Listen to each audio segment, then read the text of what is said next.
Asbestinventariseerder Geert Posma had het smoordrok deze dagen. Voordat hier in Tjemerum een saneringsploeg aan de slag kan, moet eerst onderzocht worden waar het asbest alle jaren deelkaam is. Goed, we zijn hier even op een locatie aan de zijkant. Zoals men zien kan is hier enorm door de wind het materiaal het loon inwaait.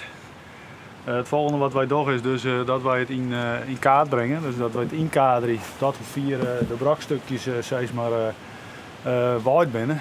Zolang als er net aankomst is asbest dat op het loon lijkt net gevaarlijk. In de square is het na de storm een grote ravage. Gelukkig laan hier geen appels of veevoer op slijn dat asbest inkomen koe. Blijkt dat er dus wat op zit, dan moet het weer een laag dus bijvoorbeeld afskrapen worden dat er niks meer in komt. Het betekent dus net dat het hele gewas dus verloren hoeft te gaan. Alle dagen komen er nog nieuwe asbestmeldings binnen. Omdat het zo druk is, kan het wel even doorje voordat de inventariseerders te plak binnen. Posma adviseert het om geduld te hebben. Het beeld een aspect dat het gevaarlijk is en laat dat wel wezen voor iedereen. En ga net samen met spul op een sleep.